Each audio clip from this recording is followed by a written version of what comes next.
വളർച്ചയുടെ കാലഘട്ടത്തിൽ തന്നെ ഒരു പെൺകുട്ടിക്കും ആൺകുട്ടിക്കും സെക്ഷൽ അബ്യൂസ്മെൻറ്റ്, ലൈംഗികാക്രമണം അവരൊരിക്കലും വിശ്വസിക്കാത്ത ആളുകളിൽ നിന്നും, മുതിർന്നവരിൽ നിന്നും, എന്തിന് വീട്ടിൻ്റെ ഉള്ളിലാവുമ്പോൾ അല്ലെന്നുണ്ടെങ്കിൽ പുറത്ത് അവർക്ക് സംരക്ഷണം നൽകേണ്ട ആളുകളിൽ നിന്നായിരിക്കും ചിലപ്പോൾ ഇത് നേരിടേണ്ടി വരുന്നത്.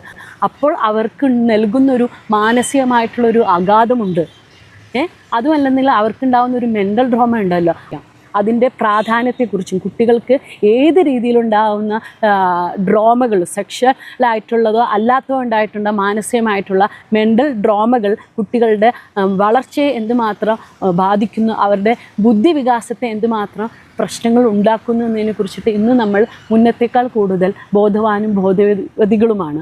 പക്ഷേ എന്നിരുന്നാൽ പോലും ഇപ്പോഴും സോഷ്യൽ സ്റ്റിഗ്മ നമ്മളെ പുറകോട്ട് വലിക്കുന്നുണ്ട്. നമ്മൾ ഇപ്പോഴും ജീവിക്കുന്നത് മറ്റാരെങ്കിലും പ്രീതിപ്പെടുത്താനോ അല്ലെങ്കിൽ മറ്റാരെങ്കിലും എന്ത് പറയുന്നു എന്നുള്ളതിൻ്റെ അടിസ്ഥാനത്തിലാണ്.